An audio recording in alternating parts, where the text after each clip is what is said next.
Welcome, everyone, to a Sales Hacker live event. Thank you so much for being here.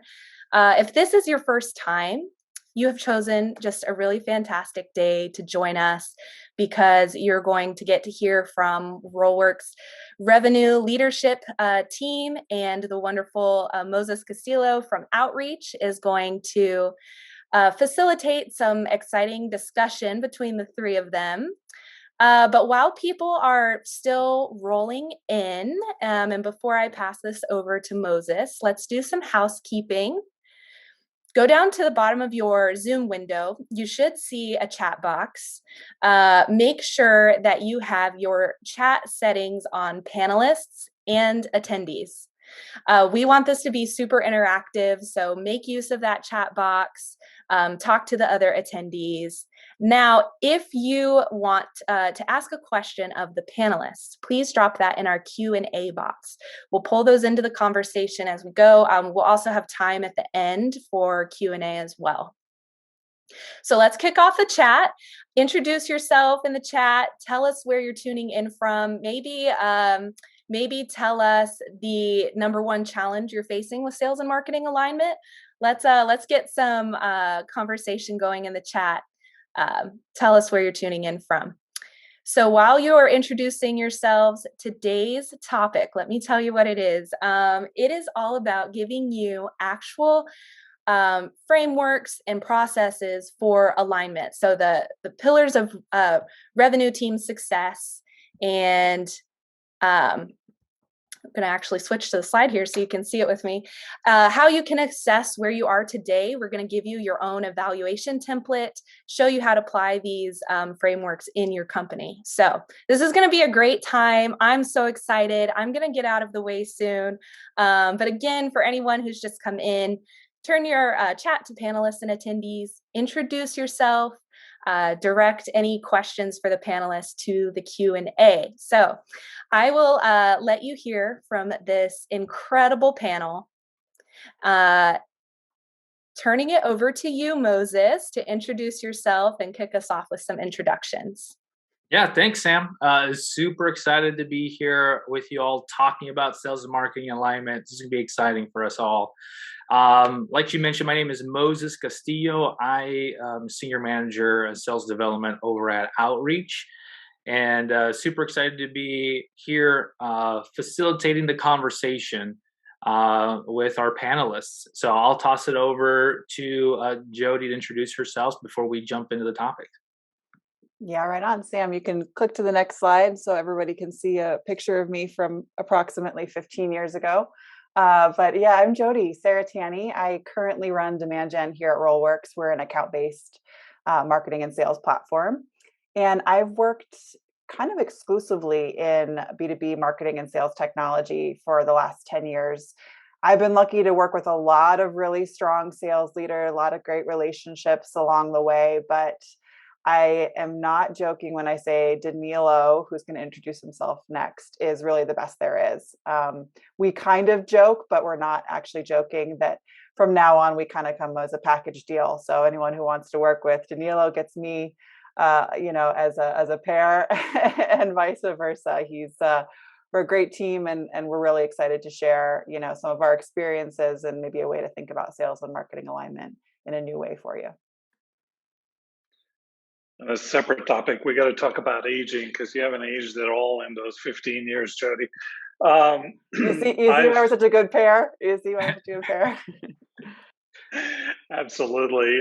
Likewise, I've worked with some amazing marketers. I've been at this from an SDR perspective for, dating myself here, over 20 years. I started off as a SDR, BDR, ADR, whatever abbreviation you want to use at PeopleSoft, and just love this space. Very, very passionate about it.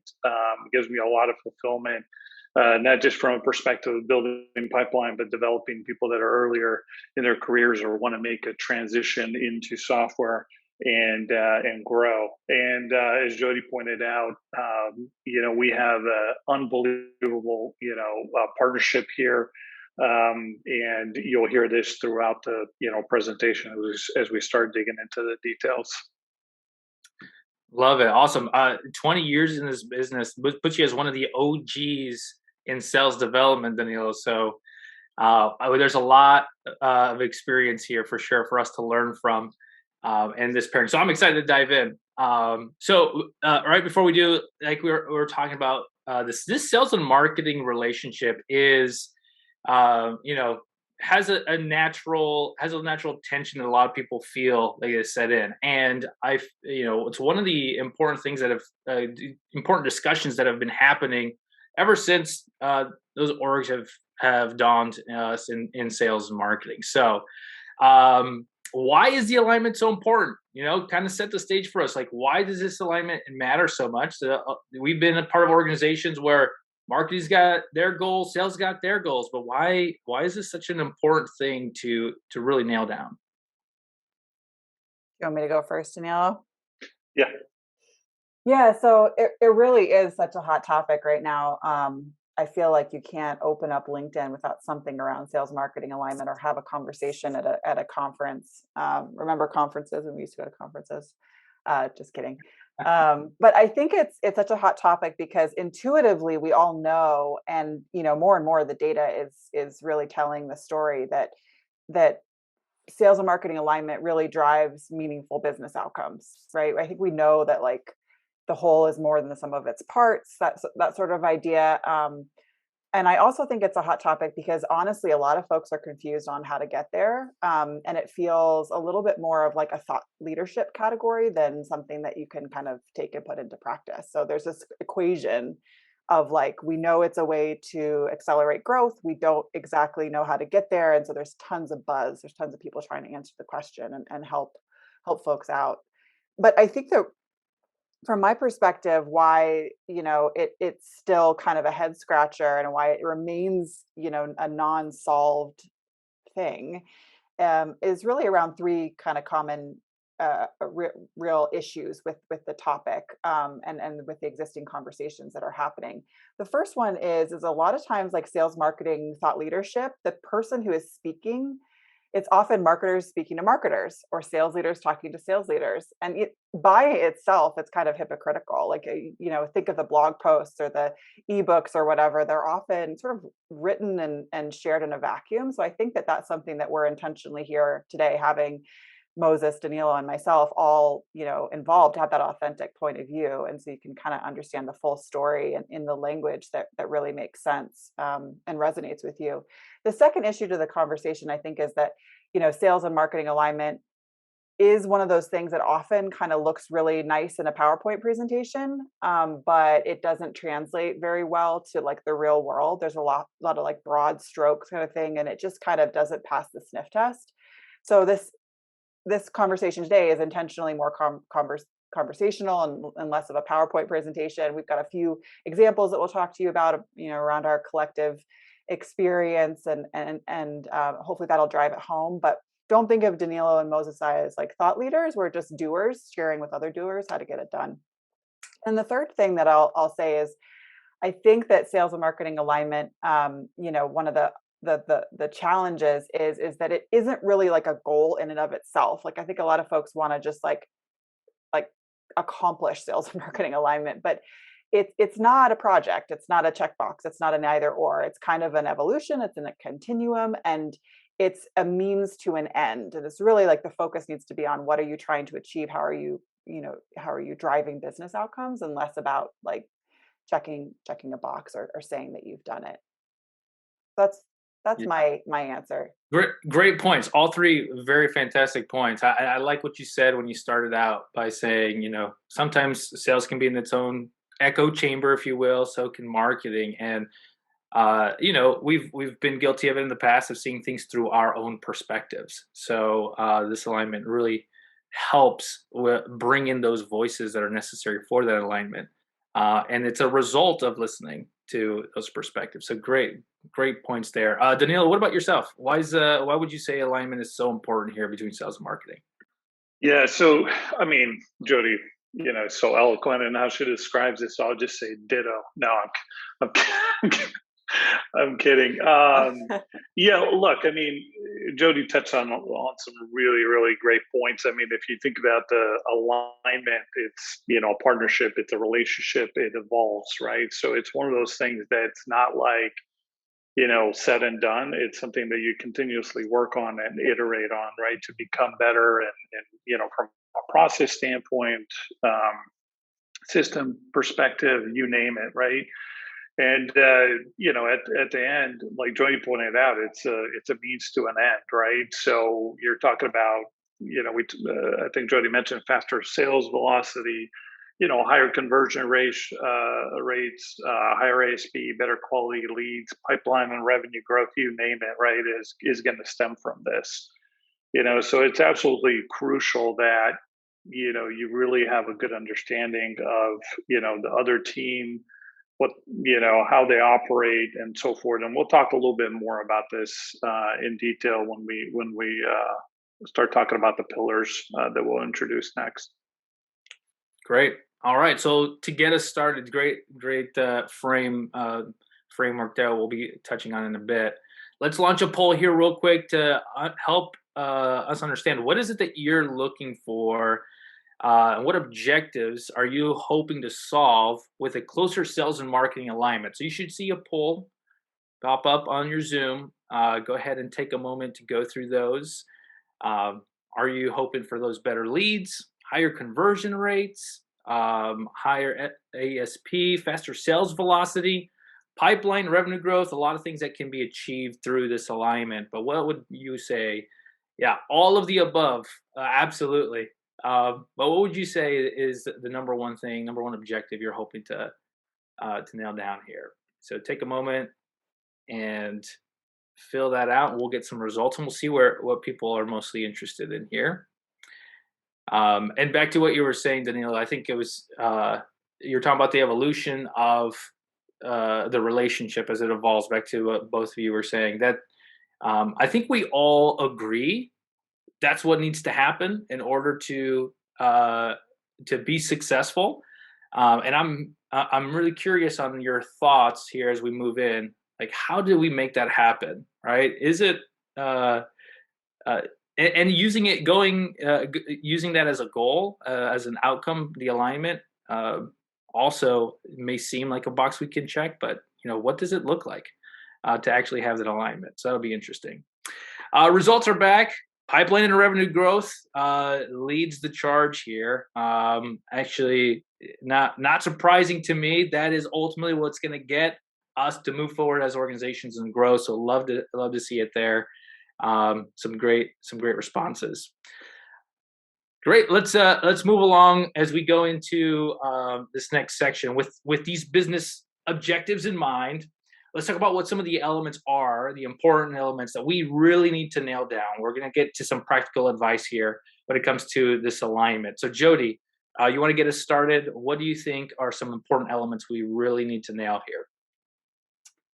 Yeah, right on. No problem. So we've got 5. So we're thinking about approaching sales and marketing alignment back to the idea that it's really around driving those measurable business results and not just, sort of a box to check.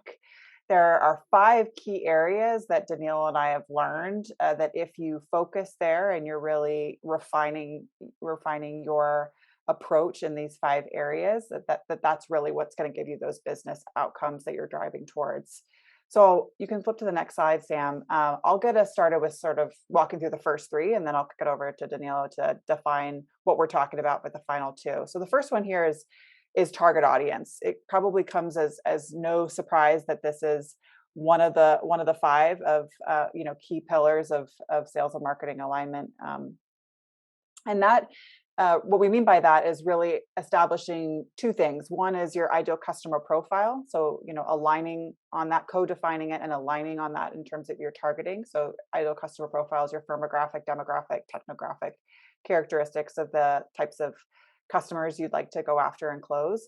And then your target account list. So a more refined group of, discrete list of key targeted accounts that you're collectively going after. So your ICP, of course, is kind of this list of characteristics and kind of the scale of need to have and nice to have characteristics of both the accounts and the people within those accounts that you're trying to go after, and how you're sort of targeting and qualifying in or out. So for example, at RollWorks, some of our ICP criteria is we sell exclusively to B2B organizations. We're primarily focused on North America, US, Canada, more than 50 employees, et cetera. So these are all of our kind of, formalized ideal customer profile characteristics. There can be some deviation from that. And I'll talk about that in a second.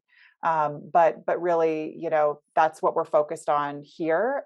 And then for your target account list, this is that list of accounts that you're agreeing to prioritize. It's getting the majority of your focus. It's something that, in an ideal world that you're sort of co-creating, is the list of accounts that you believe that have a higher likelihood of closing as customers, renewing and expanding.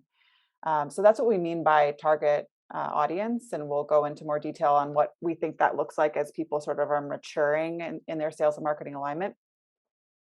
Next up, second here is process, kind of a broad word, but this is really like how we work, right? How we work together to drive sales, pipeline, and revenue. Are your teams sort of operating independently? Are you enabling a fluid and successful handoff, or are you truly collaborating at sort of every level? So it's kind of a general bucket for the ways in which you sort of divide your labor and the degree to which you co-author programs and other efforts to drive pipeline and revenue. And then the third here, then I'll kick it over to my main man, is accountability. What we mean by accountability here is it's all fine and good to have this kind of, this is how we work, this is how we work together. But what happens when somebody drops the ball? I mean, it's inevitable in all relationships, right? My husband and I have a relationship. There are things that we sort of have a handshake agreement on, but inevitably at some point, somebody, drops the ball on something, namely him leaving his socks on the floor for I'm just kidding. But this accountability piece is like, how do you know when somebody's not meeting an agreement, and what do you do about it? So we want to establish service level agreements between the teams for the key things that you're driving towards, and then have a frequency and methodologies for driving feedback. So those are the 3 out of the 5 pillars. Danilo, do you want to take the final 2? Yeah, I'll touch on these briefly. We'll expand and give examples on all of these as we go through this presentation. But from a systems and reporting perspective, I mean, this is a topic that we could spend probably, days or weeks on. But, we're talking about anything from like an infrastructure perspective, right? So we use, lean data, we use Marketo, we use Salesforce.com to like stuff like enrichment tools, Zoom Info, Clearbit, and from a reporting standpoint is, Jodi pointed out from an accountability perspective, to make that work, we got to be on the same page. So we're, coming up with joint reports, that are going to highlight, things like SLAs and, campaign success, and a ton of other stuff that's going to really, make sure that we're, perfectly aligned and seeing the same data and the same outputs, because it's not as simple and as easy as it looks. And we'll have some specific examples around that. And then, culture to me is probably one of these that, kind of ties all of this together, to be honest. And it seems to be a contentious area. I was actually just looking at a LinkedIn post recently that said that the actual culture at a company is the inverse of what you see on LinkedIn, meaning that more people are boasting on LinkedIn how great the culture is. Probably that company has some challenges internally, and it just seems like it's more and more becoming a buzzword. So I definitely believe in this. It's something that we truly live here at RollWorks, and I'll touch on a couple of examples of how you can kind of bring the two departments and teams together as we go through this presentation.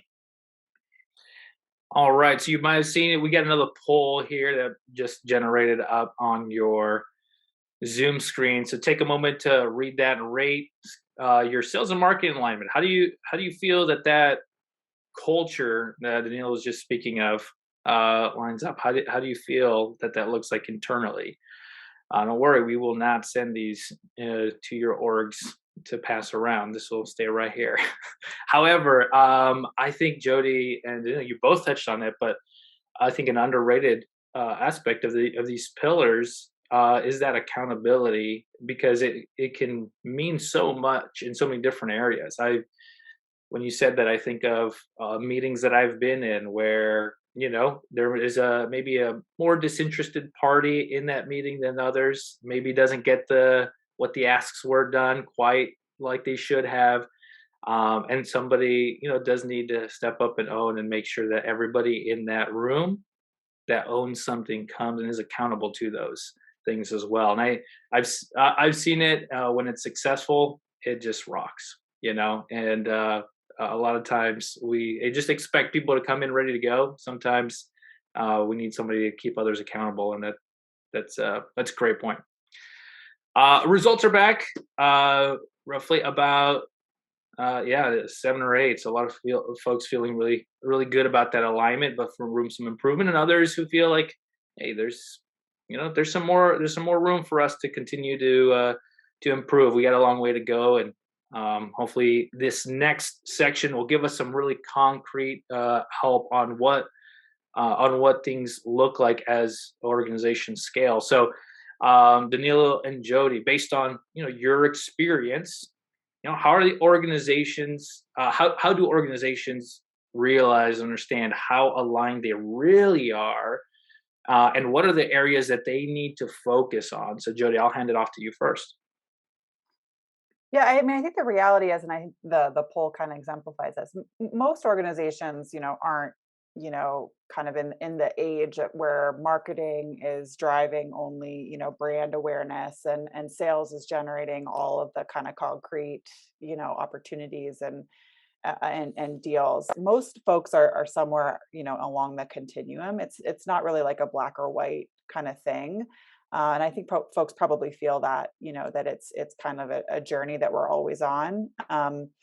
And, I think it is helpful for us to kind of describe at least one view of stages of maturity, so you can kind of understand where you are today, or what your perception of where your business is today, and what your intentional next steps might be to close some gaps and continue to grow. Because we have this belief that the greater the alignment, the greater the business outcomes, right? So there is kind of a self-interested, it feels good also, so it feels good to work at a place where you feel like you're part of a team, but it also has this kind of very tangible results. So the next section really does answer your question, Moses, on how to assess your own level of alignment and where you can focus. So I think if we go to the next section, we can drill in a little bit. So I think, Danilo, you were going to take this the starting point. Yeah, absolutely. And one other thing to add is that we did our best to kind of organize these pillars into sort of a framework of poor, better, best. The reality is that not all of these are going to be 100%, right? So you might be a little closer to better, have a couple elements of poor, maybe one element of best. So, take the approach of looking at this, from a holistic view, and deciding on what are areas that maybe you need to improve on. So when it comes to the poor area, let's dive into that first, right? So, the big thing when it comes to this type of a situation, and I'm sure we've all been in this at one point or another, at least I have. And, the big thing that stands out is that it's two teams, right? You really see yourself as two distinct groups, right? And there's not a ton of, collaboration happening, right? So just at a high level, that's kind of, the overarching theme, if you would, for the poor category, right? If you're thinking about the audience, it's very much still lead based, and really more of a handoff type of a scenario. More of, think about a assembly line, if you will, right? And the challenge with that, if you think about it, right, especially, with no definitions around ICP or TAL, is that, the folks that are focused on these leads, of course, we get leads here internally at RollWorks, we're following up on them. But how you put that from a, mind frame perspective is what we're talking about here, right? Or you actually just in a lead queue going through your leads, sorting them based on a score, and then just going knocking them one at a time. And if you run into a peripheral person or it's not a decision maker, you skip it or disqualify or recycle, whatever your process is. Or are you actually taking it a step further and thinking about, okay, maybe I can get a referral. Maybe I can actually gather some company information there, right? And so typically in this kind of a situation, all that is being done is you'll hear this term well-oiled machine of like, just go through it, put your blinders on. And that's kind of the way I describe this core area where, it's not a holistic, type of an approach, right? So as an example of that, I'm not sure if anybody's been in the situation of getting, let's say, like a, data dump of let's say 3,000 contacts, from some sort of an industry event, right?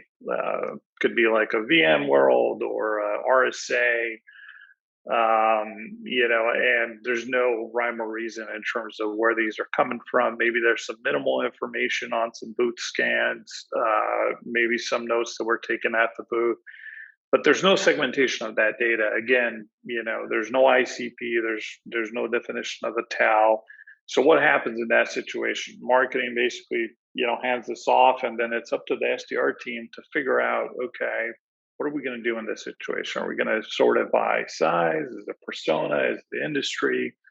You're essentially coming up with your own segmentation independent of, your counterparts in the marketing team, which is just very, very unfortunate, right?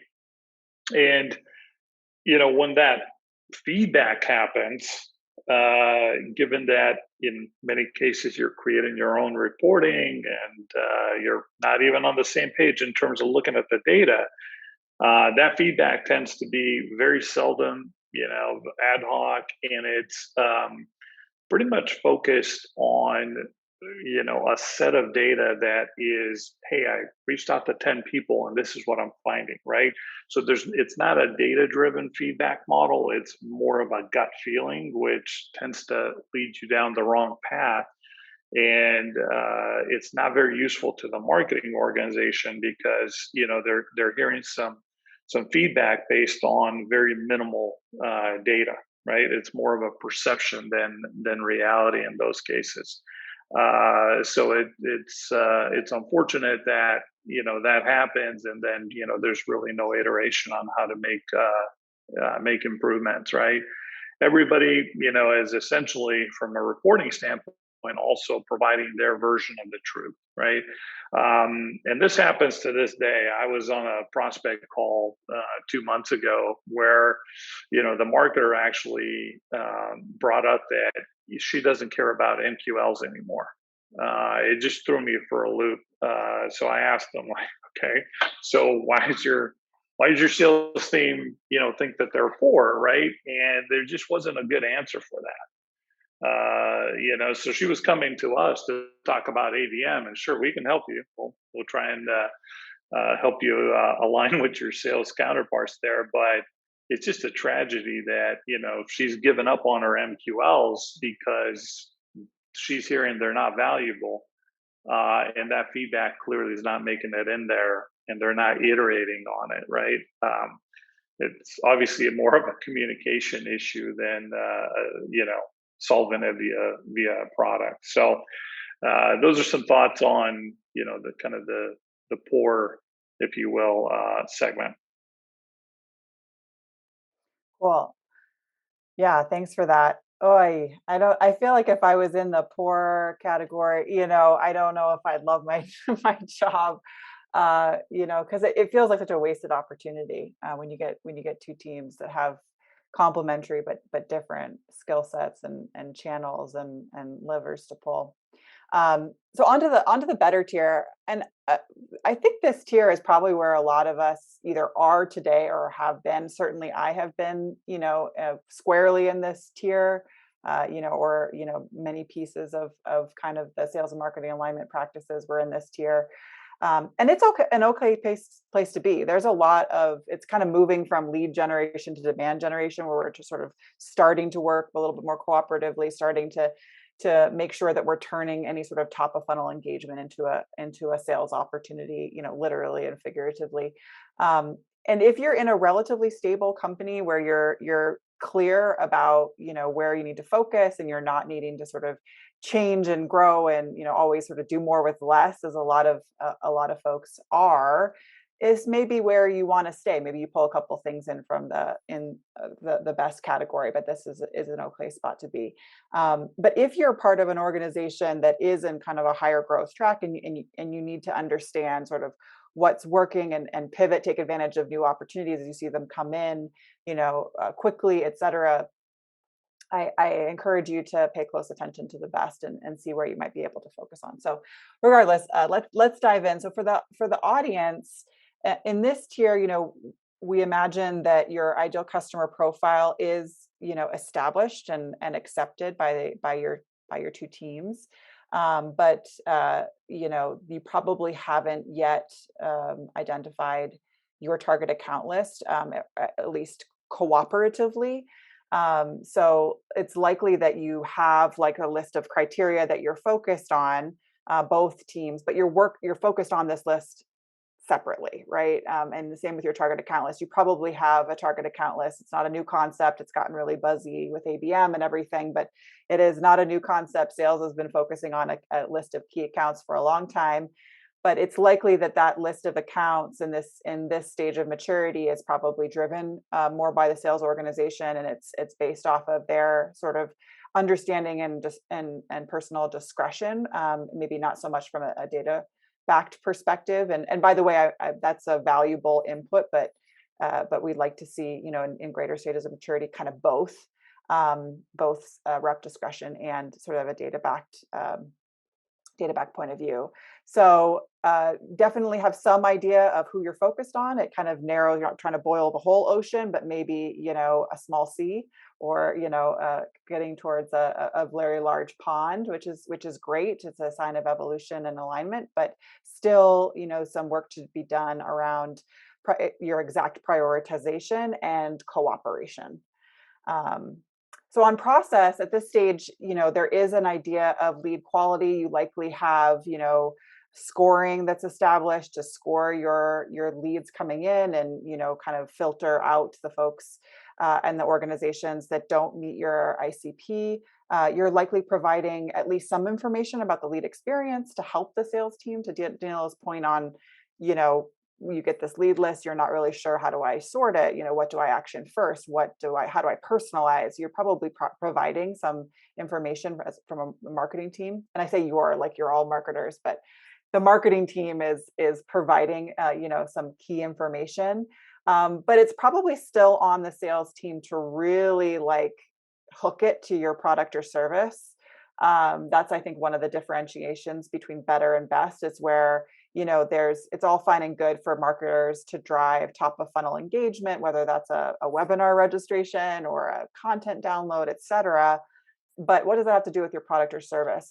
A lot of times the sales person can kind of get that and transition, but it's something that they may be creating on their own. So there's a little bit of a disconnect still between what did that lead experience and how does it relate to your product or service, and how can you sort of make that an easier transition. So still kind of in the early stages there. And then your leads are probably mostly top of funnel at this point, right? You're still, transitioning to a demand generation organization where you're actually driving product or service interest and signs of that, versus just something that's showing an interest in your category, which is more, in my mind, a lead generation function. But it's a start. Around accountability, we probably have some basic service level agreements between the teams. What types of leads are prioritized first, what's the follow-up time, but you likely don't have, exception reports and things that are sort of disciplined and tight around making sure that everyone's doing what they said they were going to do in the time they said they were going to do it. And similarly on the feedback to marketing side, it's probably more ad hoc. We're not seeing as much, kind of clear and one of the things I notice a lot in organizations who are sort of in their mid journey of maturity here is a lot of times the feedback, you've got those like lead rejection criteria and they're all over the place and they're not mutually exclusive and there's redundancies and things like that. It's just a little dirty there. So more the feedback is coming in terms of, as Danilo said, a little bit more anecdotal feedback, and it's definitely ad hoc. It's not real disciplined. Systems and reporting, you probably share your CRM at this point. You have some core reports that you're looking at in terms of MQL volume and basic conversion rates, maybe to sales accepted or something like that. But there's a lot of, we all have our dashboards. Ask yourself, do you have the same dashboard? Are you looking at the same exact report? Are you sniff testing that the criteria that you're using in your systems of record are identical? There's a big difference sometimes if you use company size versus employee size, right? You guys know what I'm talking about. I mean, it can get real different and it cause a lot of circular conversations between teams if you're not looking at the exact same dashboards and reports. And likely at this point, marketing is still using a lot of their own systems of record. We're using our marketing automation tool, et cetera. Sometimes it shows a slightly different point of view. So it's not total alignment, but we're definitely getting some, key and critical reports and dashboards that we're both using. But really big here is that you're still evaluating your ultimate success and what you're reporting back on as like my success and your success. So that's like, that's the SDR or the sales outbound, and this is the marketing sourced. What I'm saying? Or this is the MQLs, and that's your world over there in the opportunity development. If you're feeling that sort of like us and them, you're still probably in our assessment kind of midway through the journey. And the culture is, again, still two teams, but there is some cooperation, right? You're meeting intermittently, maybe weekly, maybe monthly, depending on what makes sense for your organizations. We like to characterize this fifth element as kind of like guest appearances. Are you making guest appearances? That's great. That's a very healthy sign of evolution. But if it still feels like you're a guest, you could potentially focus there on increasing, the cultural alignment. Did I miss anything on that one, Danilo? No, that's spot on. Right on. All right. Well, I'll jump into the best. So, from a best perspective, the way I would describe it, right, is you're moving away from, a handoff type of a model where, I've done this, here you go, now you do your thing, right? To more of a, here's what we have. How, what would you like more of, right? So going back to the top of the funnel, and then also on what we gave you, how's it working? And do you need additional help, right? So you can see there's a ton of overlap here, right? It's not a clear picture. Even my description of it is a little jumbled because that's how it is. And so if you feel like, hey, this is not really clean for me, that's a good sign. If you're going back and forth, that's exactly what you want in this best category, right? So I'm going to dive into this and give you some very, very specific examples of what we do, right? So we're in the ABM space. So, naturally we eat our own cooking. So when it comes to the audience, we're scoring, we're building out we should have spelled this out, but ideal customer profile and target account list is what the acronym stand for. But, we build out those target account lists, jointly. We have our own product that will score it based on fit, based on intent, based on engagement, right? So it takes all of those factors into consideration, and boom, spits out a set of accounts that we should prioritize. And again, we all rally around this, right? So it's not just the SDR team, but it's the marketing organization, and we work independently, but we also work jointly. And I'll give you examples of both, right? Now, that said, it's not just about, reporting in the news, right? It's about creating it. So you hear a lot about, turning insights into action, right? So if you think about these models of like fit, intent, engagement, right, you can almost picture yourself as creating this perfect Venn diagram of like, this is the intersection that we really need to focus on, right? The reality of that is that if you look at your entire ecosystem of accounts you want to go after, right, that represents probably about 10-15%, right? 35%, let's call it, is in the maybe category, right? And those are the folks that if you can convince them and show, that this is something that will provide value to them, they will go ahead and purchase your solution. And then the remaining 50% is just set, right? Maybe they have some budgets and those are locked in for next year. They're just not going to buy no matter what, right? And so once you've gone after that 15%, what do you do for the remaining 35, right, that are in that maybe category? Maybe I'm going to buy your product, right, if you can convince me. This is where that partnership comes into place, right? Because, take the folks that are engaging, that are showing intent out of the picture, these 35% are cold, right? And so typically what happens with us is we're going to use our own product to warm those up, right? And I'll give you a perfect example. We actually had a list of it tagged in Salesforce of 6,000 HubSpot customers, right? And this is something that we feel is a competitive edge. We're the only certified vendor, ABM vendor when it comes to HubSpot. So we're like, hey, let's double down on this list, right? We served a ton of ads. Jodi picked that up, ran with it. We hit, I think it was somewhere in the 55% range within the first couple of weeks. We reached that many accounts. Out of those, 1,200 actually clicked on our ads. And out of that 1,200, we actually had a couple hundred that engaged with us. So they started clicking around our website and everything, right? So picture this: if I gave 6,000 accounts, or Moses, you gave 6,000 accounts to your team, they're going to be like, what? Like, am I working this for the next 6 months? Like, what's going on, right?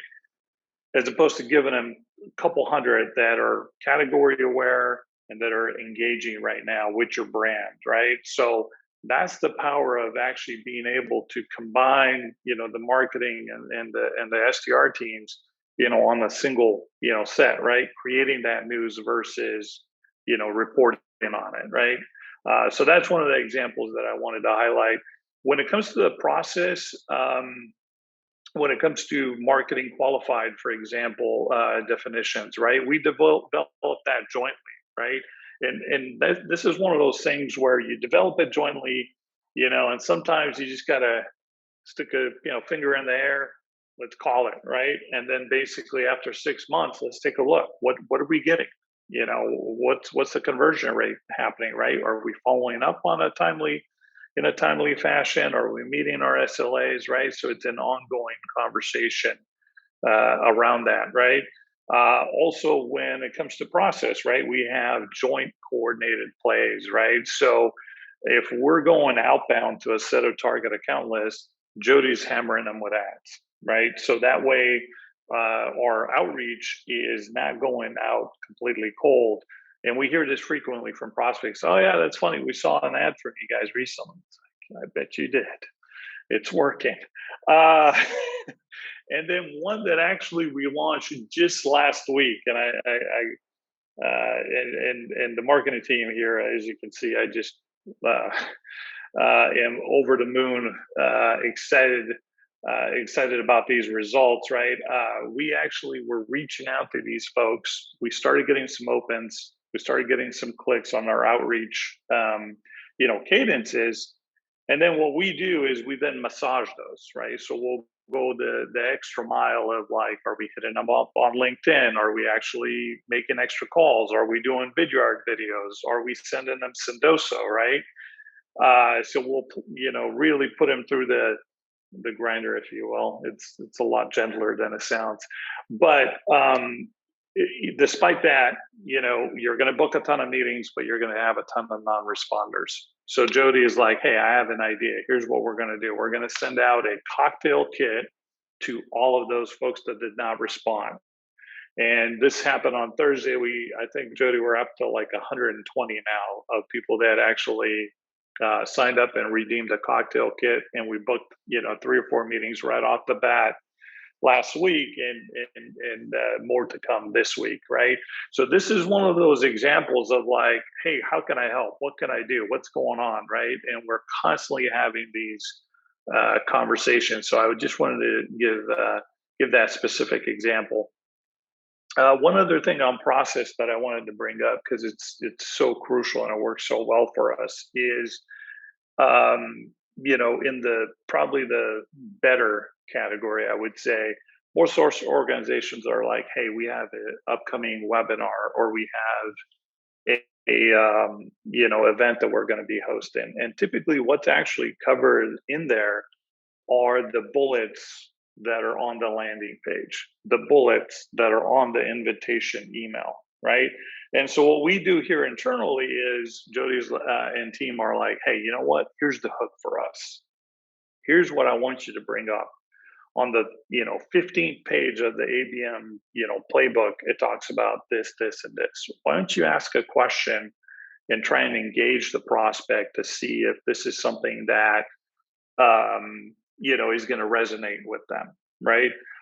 We had the recent webinar with Bill, the CMO of Honeywell, and Gardner. And one of the use cases that the CMO talked about was basically doing ads to the folks based on zip code, where they think they live.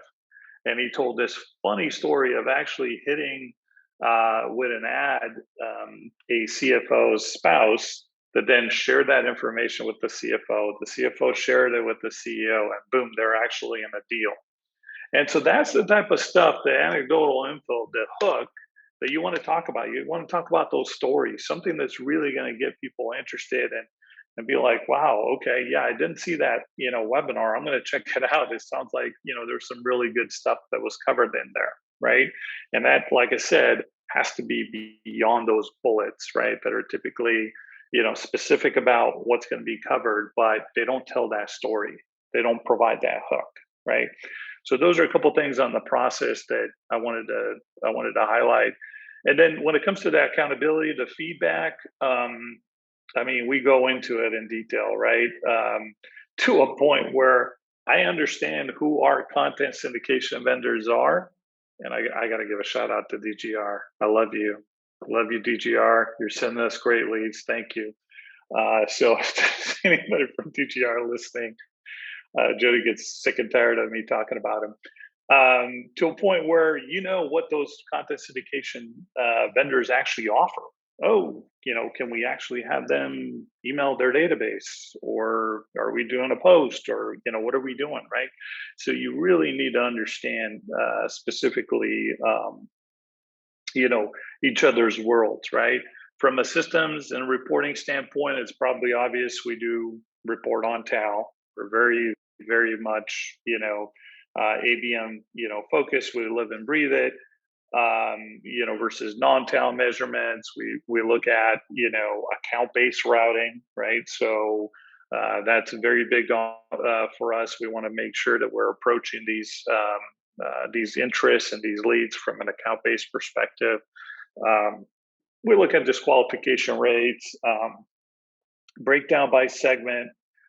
Is absolutely key, that we dive into, because what might work for one segment doesn't work for another. So we'll get very, very granular on that and develop programs specifically for those conversion rates. And then, the marketing team here, I can't speak highly enough about them, is just we have these triggers that are set up. So Jodi's like, hey, we're going to do a trigger. If anybody from Hubspot visits our website, boom, we send this out from Marketo. Hey, if somebody does this, drift is going to kick in, right? So those are the types of things that, from an ad hoc perspective, that work really, really well. And then last but not least, again, the culture aspect is super, super key for me. So, what are we talking about here? Holding hands around the campfire? Maybe. at least to a level where their little one dressed up as a fighter pilot, for Halloween, right? My advice: cancel your next agenda for your one-on-one with your marketing counterpart, and just have a real conversation about life. It's advice that I think you should definitely take. So get to know each other on a personal level. You're always doing that with your own team. You'll have those conversations where it's business and then personal, business, personal.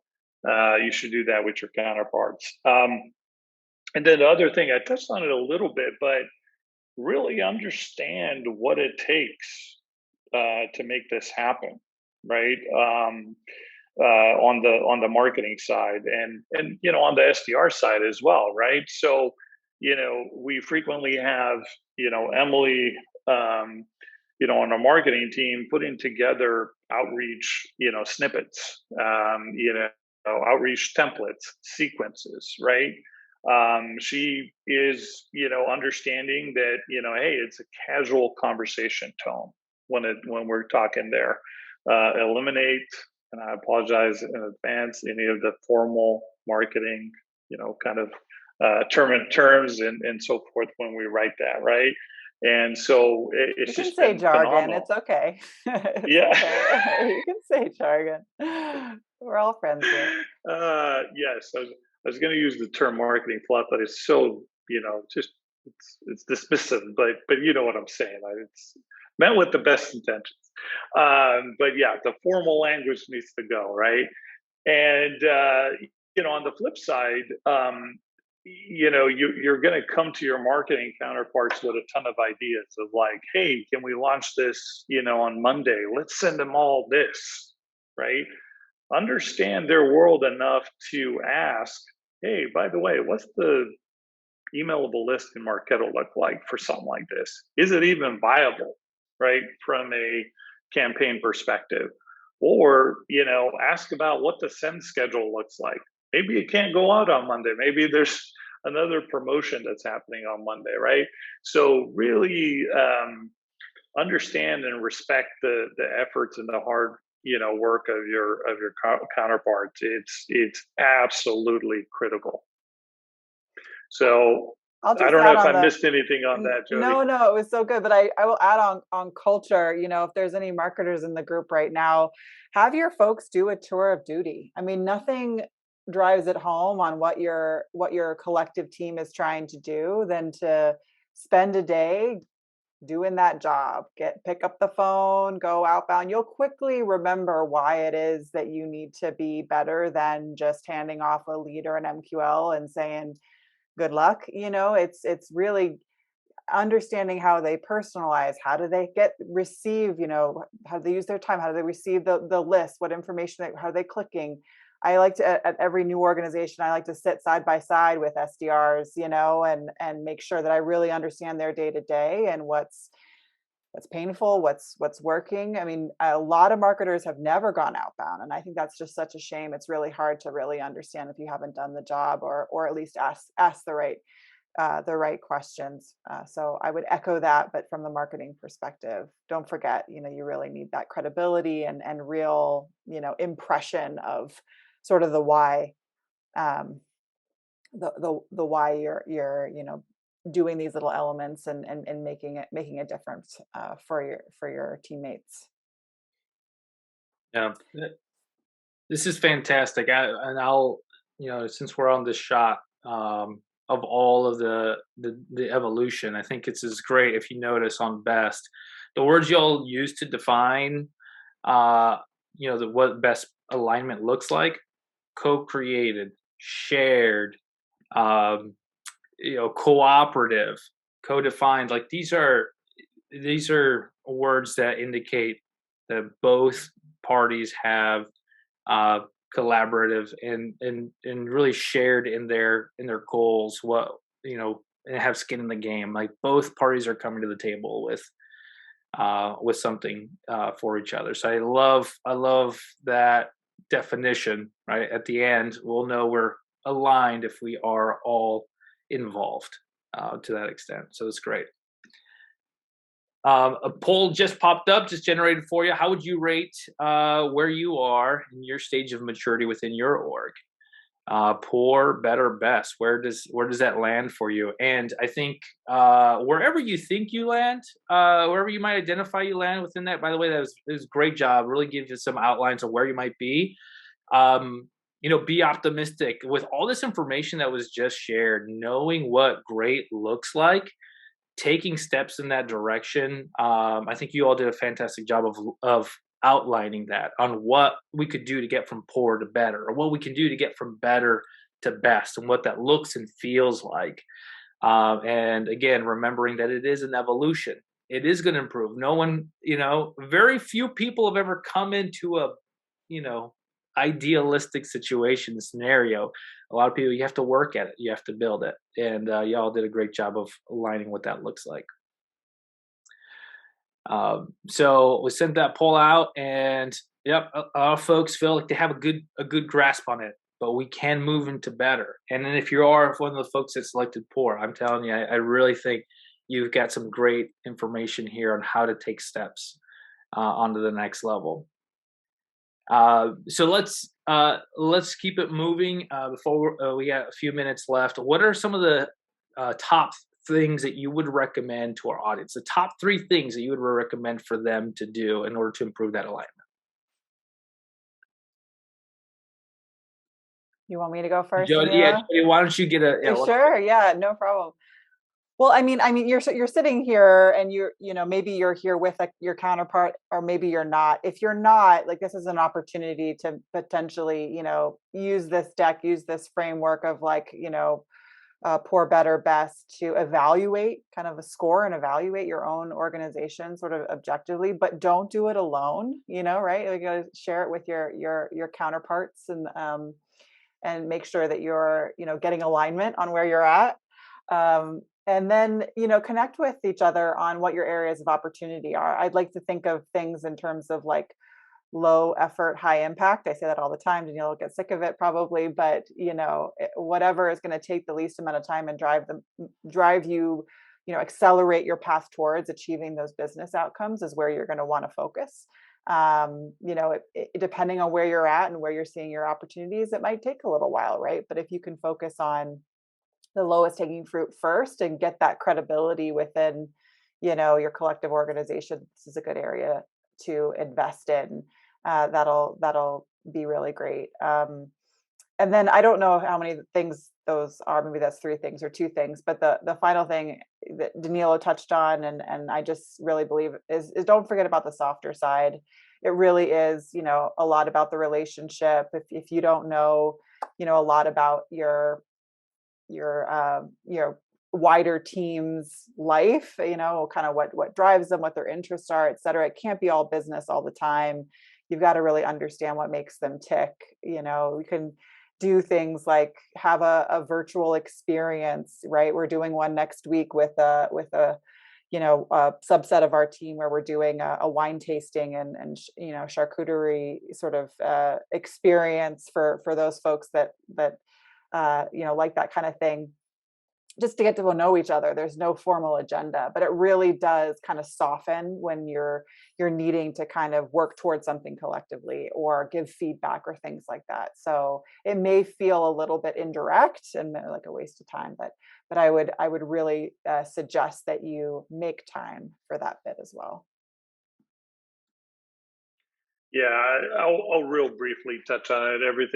I want to echo everything that Jodi said, you just got to start somewhere, right? Because if you think about this, it's sometimes just very, very overwhelming, right? And so I'm a big believer in pilots. We shared a lot of ad hoc, programs here, like the cocktail kit, for example, right? Just start trying one of those, right? Just identify 2 or 3 things you want to start to experiment with, learn from the mistakes. We, by the way, make a ton of mistakes. So just so that's clear, we fail, and we'll fail fast, and then just keep going, right? And fail together, slow us down. Yeah, we fail together, we win together. We win together. Exactly. Yeah. Great. We are right at the bell, but I want to check, Sam, are we ready to wrap, or can we go 30 seconds just in case? Yeah, if you have a question you want to touch on, we can go 30 seconds. Yeah. Absolutely.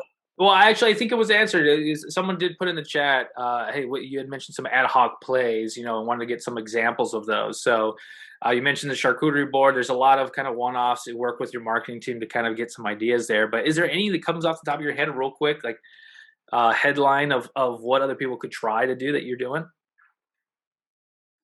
Yeah, I think something else that comes to mind, and see if I can rattle this off really quick. We've got this play called "Wake the Dead" that we love here. It's we noticed that we're having a lot of future interest opportunities or leads. Once we got them on the phone, we realized their timeline was a little further out. So it was sort of that kind of not never, but not right now. So we wanted to kind of operationalize getting back in touch, because sometimes it's difficult for the sales team to remember. They've got a lot of we're throwing at them, right? So we were able to put together an email program and complement it with display and LinkedIn advertisements that just got re-engaged. It was sent dynamically from an SDR. We sent it on Sunday. It was just, wishing you well. The message was just wishing you well on this Sunday. Here's a bottle of wine. We love our gifting here. No ask touch, to just kind of get re-engaged after a couple of weeks of no activity or a couple of months post opportunity lost. And so it's sort of the gift that keeps on giving. We were able to generate it. I think it was 20% more opportunities that first month when we launched it, and now it goes every Sunday. So it's really powerful, something that just can kind of align with the sales team. Obviously, these are folks that they really care about. Anyone who knows, been doing demand gen for a while, knows that you get a lot of bang for re-engaging your previously closed loss opportunities. There's natural quality there. There's natural acceleration there. So we took that off the sales team's proverbial plate, and that's something that marketing sort of spearheads. And because it goes dynamically from them, it's really easy for the SDR to then take that response and follow up, and it's an awesome play. So it's ABM at its finest, but it's not complex. It doesn't take us especially long time to launch. It's not especially expensive, so it kind of it's one of the ones as an example of something that you could do. Love it. Great. That's a great idea. Thanks for sharing. And thanks for everybody for joining us on our webinar today on sales and marketing alignment. This was great. I think we all learned a lot. Appreciate everyone being here. Thanks, Jodi. Thanks, Danilo. Sam. Yeah, this was so fun. Thanks, everybody.